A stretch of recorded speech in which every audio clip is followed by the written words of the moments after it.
lot of working class people don't understand inflation because, the number goes up. So in other words, if my parents buy a house for $16,000 in 1962 and Zillow says that their house is worth $750,000 today, they feel richer. I said to my parents, your house was 457 ounces of gold at $35 an ounce in 1962. Today, I could purchase that house on Zillow for 250 ounces of gold. It actually goes down in value from a gold per ounce perspective. And when I told my parents that, they got mad at me, even though they're not richer, and even though the purchasing power has been woefully skewed since we took ourselves off the gold standard. How do you explain it to somebody that is not us? Or how do you explain to somebody that's the man or woman on the street? 5 years from now, sir, where do you think we are? Fed, US dollar?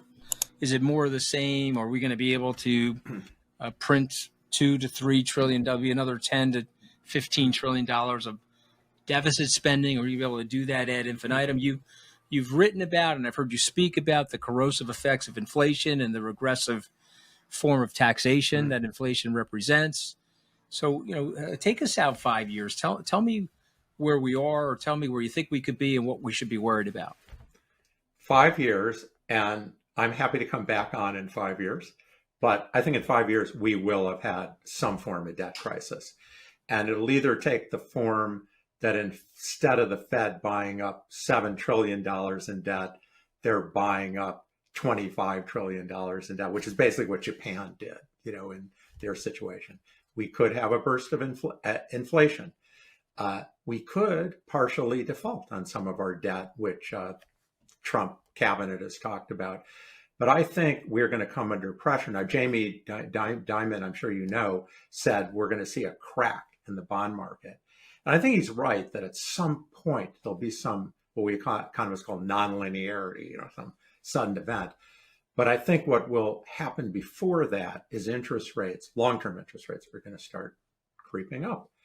And Trump is president. He's very blunt, as you well know. But I think whoever's president's not going to like that. And then we start getting closer to what Jamie Dimon is talking about. But I think it will have happened within 5 years. I mean, in the book, I said 5 to 7 years. I would have rather you threw me 7 years. But I think 5 years, more likely than not, that's going to happen. And it's not going to be pleasant for us. It's not going to be pleasant for the world. I want you to react to this, sir. I was doing a little research. I'm trying to explain I grew up, as you know, in a blue-collar working class family. And a lot of working class people don't understand inflation because, the number goes up. So in other words, if my parents buy a house for $16,000 in 1962 and Zillow says that their house is worth $750,000 today, they feel richer. But I said to my parents over the dinner table, your house was 457 ounces of gold.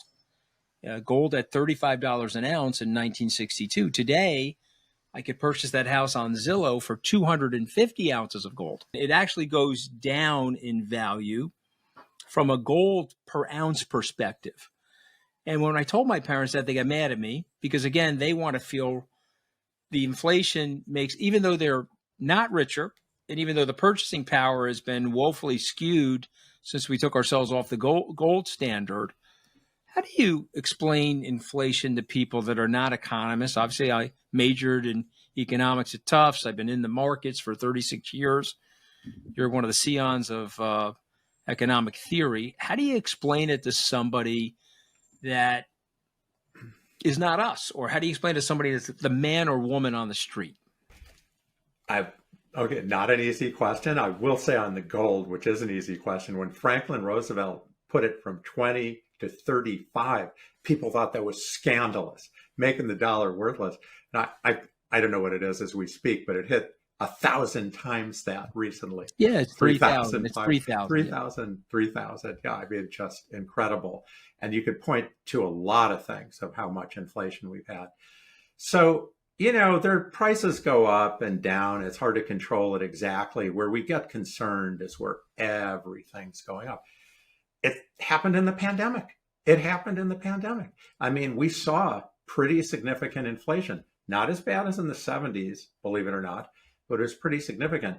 I think what people have trouble with is that, you go like the price of paper towels goes up from $10 to $25, and then it stays at, depends on where you buy it, at like $18 or $20. And the Fed says, "It's great, we solved it." And we say, what are you talking about? It's not $10 anymore. I don't feel like you solved it. So I think it is very upsetting, even to me as an economist. And I do go grocery shopping. I just can't get used to it. I know, I read the numbers. I know how much inflation went up. I kind of know, and by the way, believe me, my salary at Harvard did not go up that much, but yours maybe did. But, I look at the things, when's it going to come down? I buy a loaf of bread. It had been this exact same loaf. It had been $3.50, and I just went and it's $6. And the Fed says, well, inflation has stopped. So I think it's definitely very distressing of how much it jumbles around prices. But what the Fed's supposed to do is not make you think about it. Like, there are little changes here and there. You feel good when your salary goes up a little bit. You don't notice when other things. But it's exactly when we're talking about it that they've got it wrong. So well said.